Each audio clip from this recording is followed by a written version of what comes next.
James is a All basic right, we're basic. starting.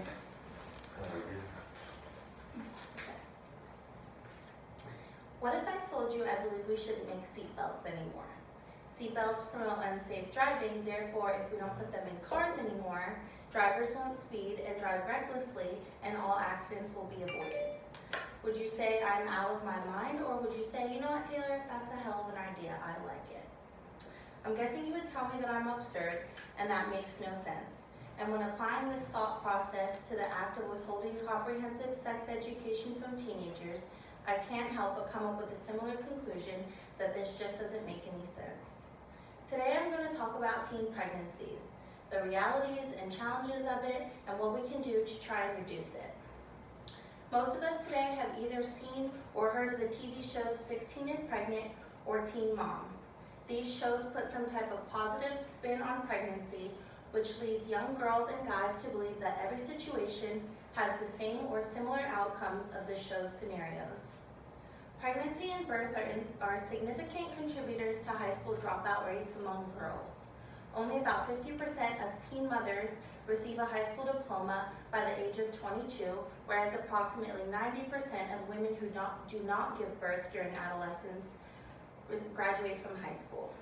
In 2016, almost 210,000 babies were born to women between the ages of 15 and 19, and the teen birth rate today in the United States remains higher than any developed country. Teenage parents have increased chances of lower self-esteem, unemployment and lower income, and child behavior problems. Contrary to what is seen on the popular TV shows, often teenagers won't have their parents to hold their hand through difficult time, which results in young adults growing up much faster than necessary. Because so many teenagers do not have any sexual education and they don't know where to go for counseling or contraceptives, they're making small decisions that have consequences that will stay with them for the rest of their lives. 1 in every 5 young women and 1 in every 3 young men did not receive instruction about birth control from their parents. The University of California's Department of Nursing released an article about how we are failing our students in the topic of sex education. In the article, there's a chart representation of state legislation in the United States, and it illustrates that Florida stresses abstinence and is not required to include information on contraception, and that sex education is not mandated here. The Department of Education focuses on the principle of abstinence, and while that is apparently working for some students, there's a high percentage of students it is not working for, and those people need to be taken into consideration. It is very naive to think that all students will follow the instruction of abstinence. There are some formal and informal solutions to help slow the rate of teenage pregnancies. First off, an obvious formal solution would be to present all options for preventing pregnancy when teaching students sex education. Every school should be required to teach the same curriculum, and it should not be up to the instructor on what they wish to communicate. Students should be educated on how and where to receive the protection they need if they choose to be sexually active. All students should learn what exactly contraceptives do and how they can help them. The curriculum should not be limited to just promoting abstinence. It is not right to leave out the education needed for those adolescents that will choose to be sexually active. Those students need to be accounted for and not just looked down upon. The American Academy of Pediatrics states that a comprehensive sex education course does not increase the initiation of sex and is more effective than abstinence-only education. The next solution may be considered somewhat informal to some of you and maybe something that has never even occurred to you that would help reduce teenage pregnancies. The idea is becoming a mentor to adolescents and teenagers. The Family and Youth Services Bureau released an article on the power of peer mentoring. The article portrays that the vulnerable youth need positive role models that they can relate to. The article also states that youth development programs that include peer mentoring can lead to reduced rates of teen pregnancy.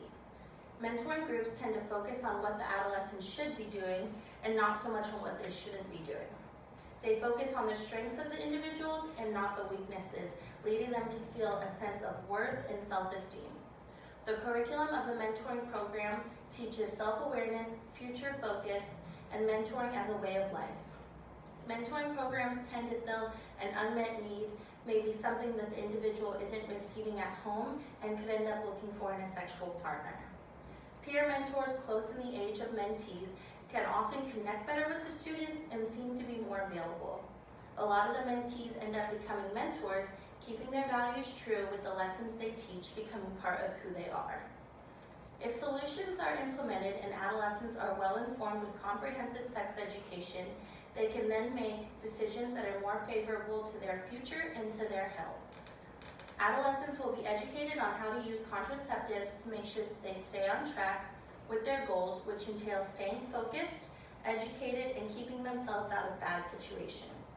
Contraceptives give individuals the control over when and with who they want to start a family. Young women will feel a sense of worth, competence, and independence when they are able to make decisions and take preventative motions to protect themselves. With more preventative education available to more people, teenagers will be able to plan for their futures, have better careers, and society as a whole will benefit. More children will have the possibility of a secure home environment with established parents who are seasoned and have had have experienced some more of what life has to offer, as well as have had the time to acquire a career and are financially stable. As mentors to adolescents, we can provide a sense of guidance and security in a very confusing and challenging time for young individuals. We can show them that their potential and their value of their life, as well as the value of making good decisions and protecting themselves.